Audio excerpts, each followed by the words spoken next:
एक बड़ी अद्भुत बात बताता हूँ, बताऊँ? आप लोग कहेंगे पंडित जी कहाँ कहाँ से ये बात लेके आते हो? बृहद पाराशर होरा शास्त्र की एक लाइन बताता हूँ। उसमें ये बात लिखी है कि जब, बोल दूँ? चलो बोल देता हूँ। 10 मिनट से ज़्यादा एकांत में जब बहन बड़ी हो जाए, जब बेटी बड़ी हो जाए, जब बेटा बड़ा हो जाए, तो माताओं को और बहनों को एकांत में एक साथ एक कमरे में नहीं रहना चाहिए, अगर ऐसी कोई विषम परिस्थिति न बनी हो तो। क्योंकि जो ये कलयुग है ना, ये तुरंत माथे पे सवार होता है, तुरंत। और अब एक बात यहाँ पे और भी ज्ञान वाली दे देता हूँ। निर्णय सिंधु में ये बात लिखी है कि जब जातिकाओं का मासिक धर्म शुरू हो जाता है तो पिता को उसका मुख नहीं देखना चाहिए, दोष लगता है, पाप लगता है। इस वजह से ही हमारे यहाँ बाल विवाह की प्रथा थी। और ये भी बात लिखी है, हालांकि अब आजकल वो घटना बिल्कुल होती ही नहीं है, अब ये संभव भी नहीं है कि जातिकाओं का जो पहला मासिक धर्म हो वो उसके पति के घर पे हो।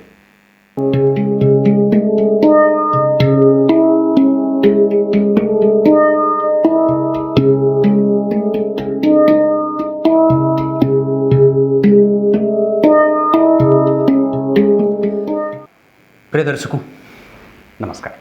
एक बार फिर से उपस्थित हूँ आप सबके सामने रविवार के कार्यक्रम में। विश्लेषण जन्म कुंडली का इस कार्यक्रम के अंतर्गत इस हफ्ते मैंने जिनकी कुंडली चुनी है, दरअसल आपको एक बात बताऊँ, मैं कुंडली चुनने वाला था पूजा माहेश्वरी जी की, पर वो उनके कमेंट में ढूंढ रहा था, मिल ही नहीं रहे थे। उन्होंने लिखा था, क्या लिखा था ये भी बता देता हूँ। उन्होंने लिखा है कि 1 साल से लिख रही हूँ, और हाँ लिखा है पूजा माहेश्वरी जी ने कि आपने सोच के रखा है कि नहीं देखूंगा कुंडली, अब यह मत कहना समय मिलेगा तो। 2020 से कह रही हूँ, कमेंट देख लो। अभी कुछ समय पहले भी आपने पोस्ट के कमेंट में कहा था कि देखूंगा, 2 साल हो गए कहते कहते। मैं आप ही की कुंडली लेने वाला था, पर अपने वहाँ डेट ऑफ बर्थ वहीं पे लिख देना था, और लगातार ढूंढ रहा हूँ मैं, मुझे नहीं मिल रही थी। तब जा करके अब ये भी बताऊँ कि दरअसल मैं इनकी कुंडली क्यों ले रहा हूँ। अभिलाषा इनका नाम है। ये हैं 14 जून 2000 10:35 रात्रि में, उत्तर प्रदेश लखनऊ की ये कुंडली है। इनको मैंने क्यों चुना है, मैं इसका कारण बताता हूँ। दरअसल ये देखा जाता है कि व्यक्ति आपके लिए कितना कंसंट्रेट है। ऊपर लिखा है हैशटैग जन्म कुंडली अध्ययन, और संपूर्ण लिखने के बाद नीचे लिखा है hashtag Nakul Parashar, hashtag free horoscope. मतलब मेरा क्या होता है, मैंने ये कुंडली सिर्फ इसलिए, मुझे इससे फर्क नहीं पड़ता कि ये मुझे कितने दिन से देख रही हैं, कंसंट्रेशन मेरे प्रति जातकिया का कितना है। आप यूं कॉपी पेस्ट हर चैनल पे जाकर के करते हैं, मुझे बुरा लगता है, अच्छा नहीं लगता। आप यहाँ भी दिखा लेते हैं, वहाँ भी दिखा लेते हैं, वहाँ भी दिखा लेते हैं। ये भटकाव जरूरी नहीं है। जरूरी है कि आप जो है वो निश्चित रूप से समर्पित होकर के किसी भी तरीके से होना आवश्यक है। समर्पित हो जाना, समर्पण होना जरूरी है, ये गलत भी नहीं है। मैंने इनके इस कमेंट के इस तरीके से लिखने के कारण ऐसे लिखा है कि ये व्यक्ति मुझे, मेरे नाम तो कम से कम टाइप करे इसने, ऐसा। बाकी लोग क्या करते हैं कि मेरे कार्यक्रम में भी लिख देते हैं, वहाँ भी जाकर के लिख दिया, चलो कहीं से कुछ, उनका काम ही होता है यही भटक भटक करके देखना। तो इससे बढ़िया है कि जो वास्तव में जिसको आवश्यकता है कुंडली दिखने की और दिखाने की, उसी की कुंडली देखी जाए। शुरू करते हैं आज का कार्यक्रम। अभिलाषा जी, मैं आपसे ये इच्छा रखता हूँ, आकांक्षा है मेरी कि आप कम से कम मैं जो भी उपाय बताऊंगा वो आप करेंगे, उसमें पूरी श्रद्धा के साथ, विश्वास के साथ। और साथ ही साथ एक बात और भी है कि आप 2000 की हैं, अपनी सुरक्षा को लेकर के हमेशा जिम्मेदार रहेंगे, और कभी भी ऐसा कोई कृत्य ना करेंगे जिससे कभी भी आप किसी गलत तरीके से कभी न्यूज़ रूम की जो दृष्टि है वो आप पे जाए, कभी भी नहीं। आप सुरक्षित रखिए अपने आप को, जहाँ भी हैं सचेत रहिए, और किसी भी गलत तरीके के प्रभाव से अपने आप को मुक्त रखिए। मंदिर जाना आवश्यक है, और किसी के साथ जाना आवश्यक है, ये बात भी आवश्यक है, जरूर ये बता देता हूँ। ज्येष्ठ माह में जन्मे हैं, इस वजह से अपने घर से दूर जाइए, जितना दूर जाएंगे उतना ही बढ़िया फल मिलेगा। उत्तरायण में जन्मे हैं, इस वजह से सूर्य का प्रभाव रहेगा, पिता के साथ संबंध अच्छे रहेंगे। ग्रीष्म ऋतु में जन्मे हैं, घर से दूर जाएंगे तभी पैसा कमाएंगे और तभी धन बचेगा। शुक्ल पक्ष के त्रयोदशी का चंद्रमा, आपने पूछा है सरकारी नौकरी का योग, निस्संदेह यहाँ से आपकी कुंडली में सरकारी नौकरी के योग हाँ में जा रहे हैं और 100% में से 95% आपकी कुंडली में योग बनेंगे। पर अभी इसकी कुंडली की अध्ययन की बात अलग है। यहाँ पे जो बात बनती है, जो बेस होता है, जैसे आधारभूत जो संरचना होती है कुंडली की, वो चंद्रमा पे ही निर्भर करती है। मतलब आपके पास एक बंधी हुई आय प्राप्त होगी और व्यक्ति के पास धन से संबंधित समस्या कभी भी जीवन में नहीं होगी। उसका मन विचलित होता है दशाओं के कारण, आपने लिखा भी है, तो मन परेशान नहीं है, वो इमोशन में आकर के कभी भी अपना नुकसान ना करे तो ज़्यादा अच्छी बात है। आपका मन बिल्कुल ही उज्ज्वल है, बिल्कुल ही स्पष्ट है, बिल्कुल ही धार्मिक है, शांत है, चित्त स्थिर है, घबराहट ना रखिएगा। ये सब आपके पक्ष में जा रहे हैं और ये बहुत अच्छी बात है। आप बुधवार को जन्मे हैं, इस वजह से बुद्धिमान होंगे, तार्किक होंगे, समझदार होंगे, इंटेलेक्चुअल होंगे और साथ ही साथ कन्विंसिंग कैपेसिटी अच्छी होगी, ज्ञान को समझने की क्षमता अच्छी होगी, बुद्धिमान होंगे और समझदारी से किसी भी निर्णय को ग्राह्य करने वाले होंगे या निर्णय सुनाने वाले होंगे। आपकी तार्किक क्षमता के आगे किसी की चलेगी नहीं और थोड़ी बहुत जिद्दीपना भी या बालकपन की स्थिति से व्यक्ति हमेशा ही घिरा रहता है। अनुराधा नक्षत्र में जन्मे होने से व्यक्ति कभी भी किसी के साथ निंदा का पात्र नहीं बनता, ना खुद किसी को बनाता है। कभी किसी से आप बहुत ज़्यादा ना तो अंदर समाहित हों और ना सबके साथ बैलेंस बना करके रखिए, ताकि वक्त आने पे जब समाज और दुनिया को छोड़ने की बात है तो बहुत ज़्यादा दुख ना हो।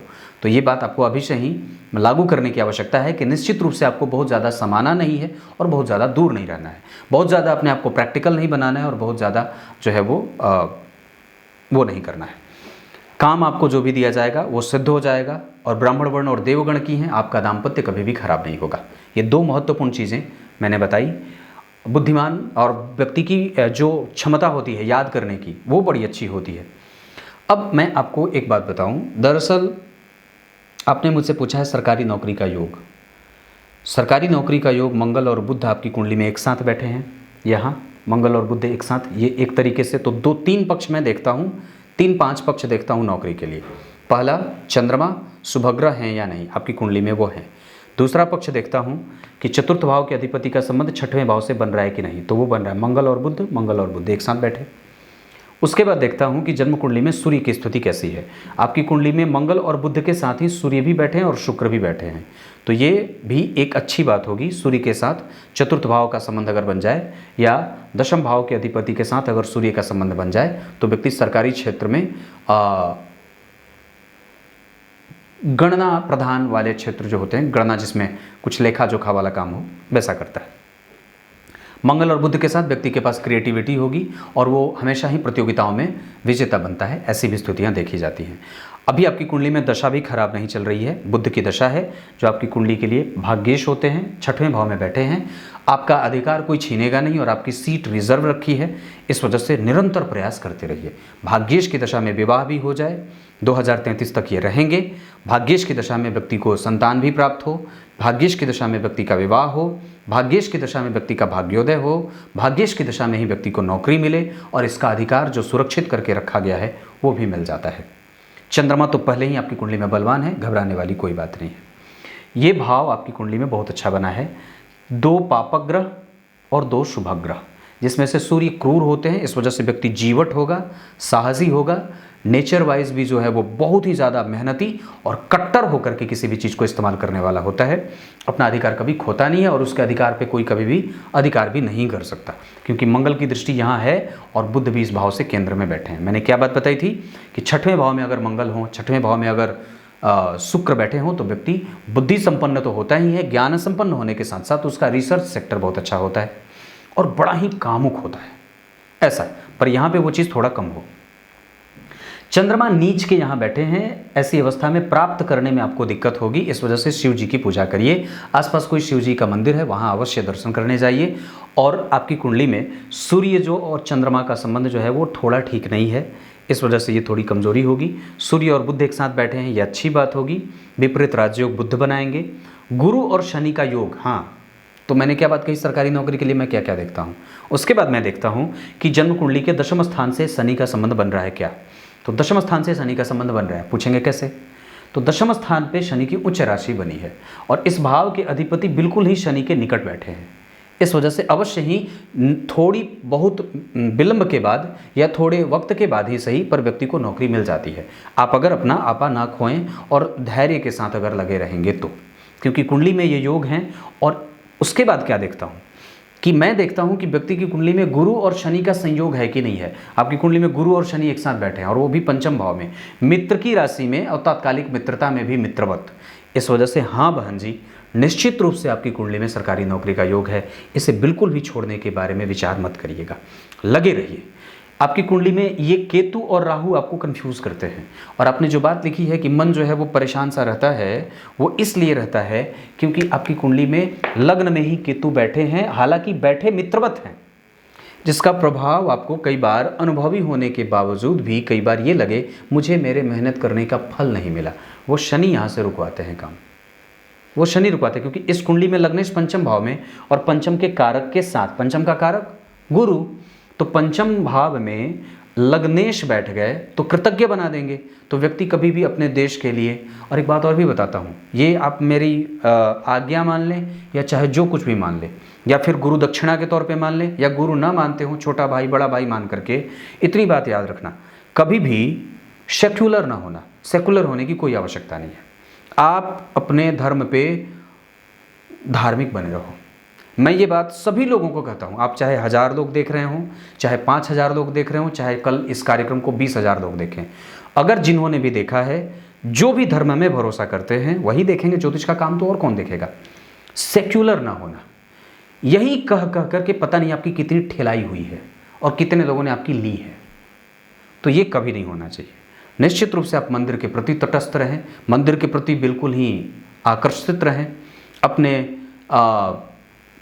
पूर्वजों को लेकर के, अपने धर्म ग्रंथों को लेकर के, अपने पुराणों को लेकर के, अपने वेद शास्त्रों को लेकर के, अपने मंत्रों को लेकर के, अपने गुरु को लेकर के, अपने पुरोहित को लेकर के, अपने संस्कारों को लेकर के, अपनी सभ्यता को लेकर के किसी भी तरीके का दोयम दर्जे का व्यक्तित्व मत संभालना, क्योंकि कई बार वो इतना आपको पतित बना देती है, इतना आपको नीचे गिरा देती है कि कई बार आप अलग तरीके के दार्शनिक हो जाते हैं, जिसका कि कोई हमेशा कोई वजूद नहीं रहता, वो खो जाता है, अतृप्त रहता है, परेशान रहता है और फांसी लगा करके मरता है, निकृष्टतम स्थिति को प्राप्त करता है। तो कभी भी सेक्युलर मत बनिएगा।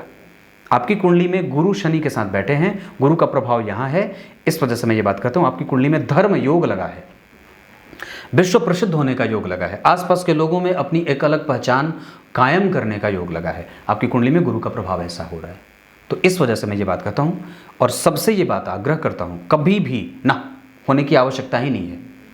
वो संविधान का काम है, वो अपना काम करे, वो कानून का काम है, वो अपना काम करे, लेकिन आप अपने अंदर में जरूर ही ये भाव बना करके रखिए। और आप लोगों को भी ये सबसे बात कहता हूँ, एकादशवें भाव की स्थिति कमजोर है, इस वजह से आपकी कुंडली में प्राप्त होने में दिक्कत हो रही है, तो बजरंग बली की पूजा और शिव जी की पूजा ये आपकी कुंडली में बनेगा।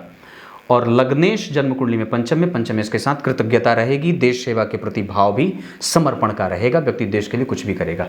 शनि की तीसरी दृष्टि यहाँ पे राहु का प्रभाव है और इस भाव के अधिपति नीच के, विवाह आदि करने के समय पे अवश्य ही कुंडली मिला लीजिएगा, नहीं तो विष दोष का प्रभाव भी झेलना पड़ सकता है इस भाव को और इस भाव को।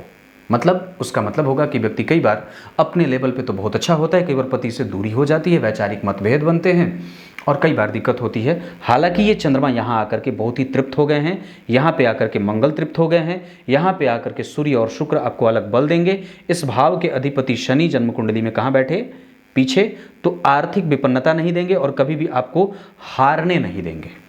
गुरु के साथ शनि का बैठना, गुरु का नीच भंग, लग्न में चंद्रमा का बैठना, दाम्पत्य का संपूर्ण सुखद एहसास और संपूर्ण लाभ मिलता है।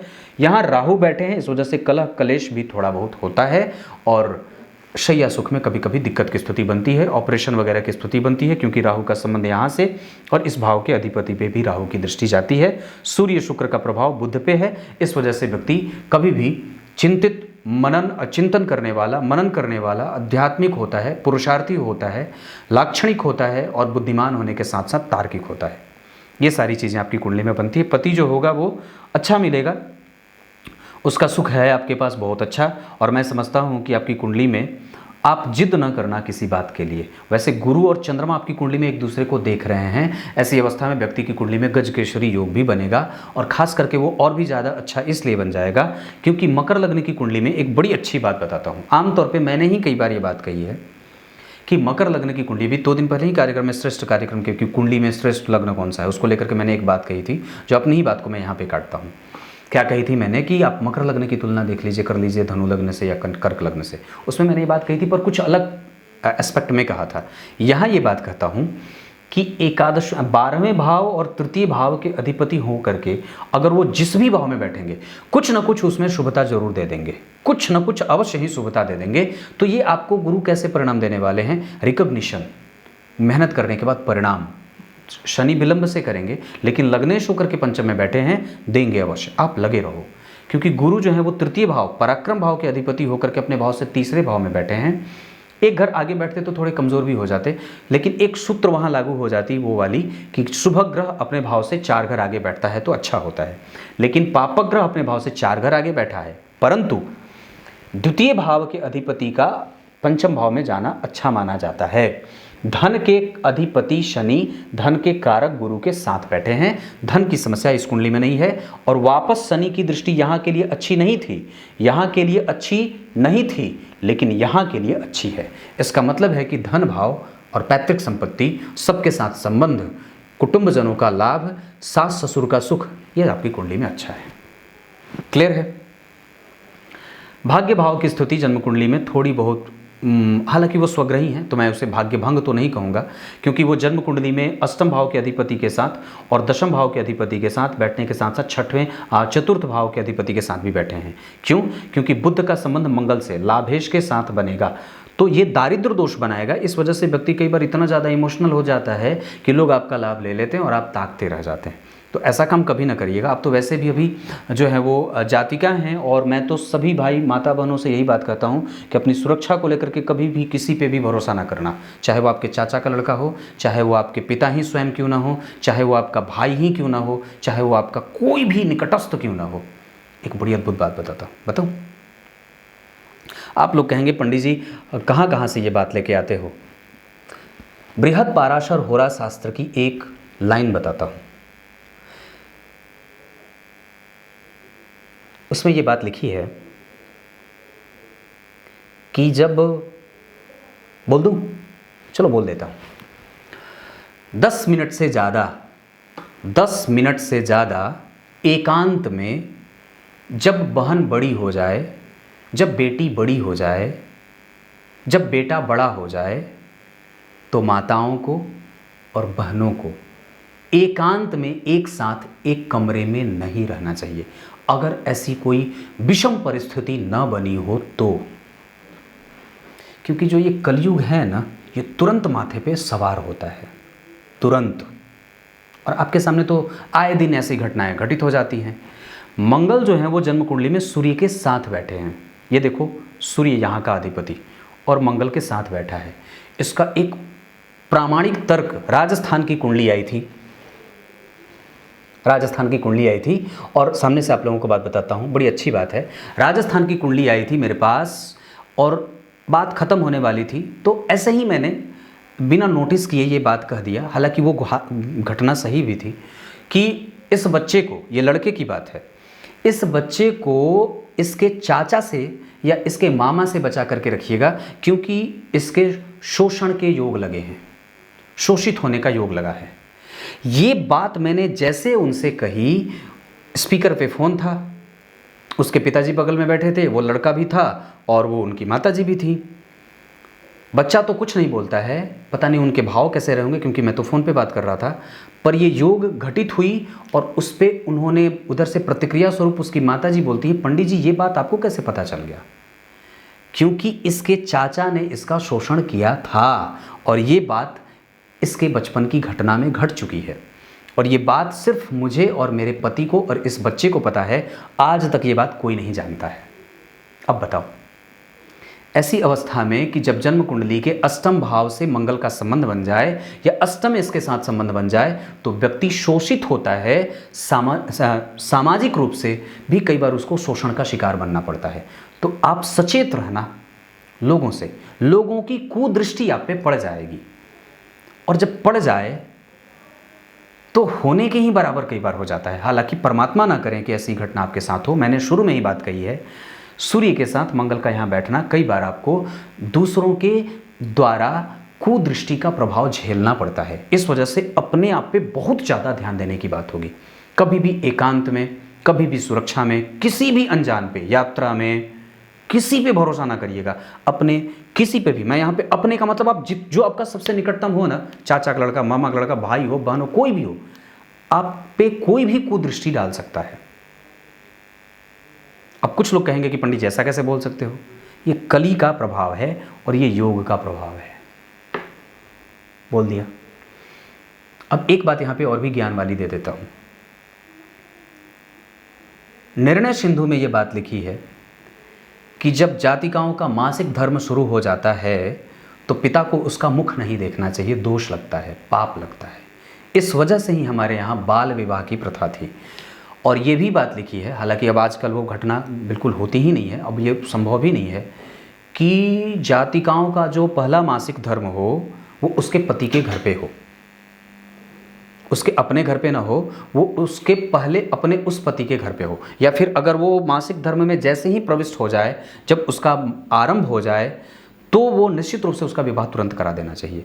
क्योंकि जितनी बार वो अपने पिता का दर्शन करती है या पिता उसका दर्शन करता है, उसके पिता का कुल क्षेत्र प्रभावित होता है, उसके पिता का हर एक चीज़ दोष से युक्त होता है। ये ग्रंथ की बात है। अब ये चीज़ लागू होती नहीं है तो हम कितनी ना जाने कितनी कितनी गलतियां कर बैठते हैं। इस वजह से उसका प्रभाव और प्रकोप हमें झेलना पड़ता है, कभी संबंधों में, कभी आर्थिक रूप से, कभी सामाजिक रूप से, कभी दुर्घटनाओं के रूप में, कभी दवाइयों के रूप में, कभी कितने कितने तरह से। तो ये बात है। मतलब मेरे कहने का ये है कि आपको अपने उस विवाह के चक्र को भी जल्दी ही निपटाना होगा, जल्दी ही इसी बुद्ध की दशा में विवाह के लिए भी आगे बढ़ना होगा। कहीं ऐसा ना हो कि आप करियर बनाने के चक्कर में विवाह को छोड़ दें और विवाह वाला मैटर बिल्कुल ही साइलेंट हो जाए। ये नहीं करना होगा। कारण क्योंकि इस भाव पे शनि की दृष्टि है, और इस भाव पे जब शनि की दृष्टि पड़ेगी और द्वितीय भाव के अधिपति जो हैं वो जन्म कुंडली में गुरु के साथ बैठे, हालांकि विवाह विलंब का योग नहीं लगाया आप में, विवाह विलंब से नहीं होगा, लेकिन शनि और राहु का संबंध जन्म कुंडली के सप्तम भाव पे और सप्तमेश नीच के हैं, तो विवाह विलंब के योग अवश्य लग रहे हैं, या थोड़े बहुत कमजोरीपन के साथ विवाह को मिला करके या विवाह के लिए थोड़े बहुत चिंता के कारण अवश्य बना रहे हैं। हालांकि इस भाव में गुरु की उच्च राशि बनी है और गुरु उससे तृतीय भाव में बैठे हैं, थोड़ा साहस अवश्य है, पर ये चौथे बैठ जाते तो और भी अच्छी बात हो जाती, क्योंकि अपने उच्च की राशि से वो केंद्र में आ जाते। लेकिन राहु यहाँ कर्क के बैठे हैं, खराब नहीं है। केंद्र के राहु खराब नहीं होते, लेकिन सप्तम के राहु खराब होते हैं। कितने सारे सूत्र हैं, कितने बताऊं? चतुर्थ के, पंचम के, दसम के, एकादशवें के, पंचम नवम के राहु खराब नहीं होते, लेकिन पापक ग्रह होकर के शुभ ग्रह की राशि में बैठे हैं। परंतु जिस भाव में बैठे उस भाव का अधिपति नीच का बैठा है और उसको राहु की दृष्टि भी प्राप्त हो रही है। इस वजह से थोड़ी बहुत कमजोरीपन के साथ राहु की दशा कमजोर जा सकती है। इस वजह से बहन जी कम से कम ये प्रयास करिएगा कि विवाह में विलंब ना हो, वक्त पे सारी चीज़ें हो जाएं। वैसे आपकी कुंडली में संतान का योग अच्छा है, आपकी कुंडली में नौकरी के योग अच्छे हैं। इस वजह से कोशिश करिए कि आपकी कुंडली में कम से कम नौकरी के योग 2025 के अक्टूबर तक, या विलंब से भी सही अगर होता हो तो आपकी कुंडली में 2030 तक भी हो। मतलब विवाह के बाद भी आप नौकरी के लिए प्रयास कर सकते हैं। ये भी बात बोल देता हूँ।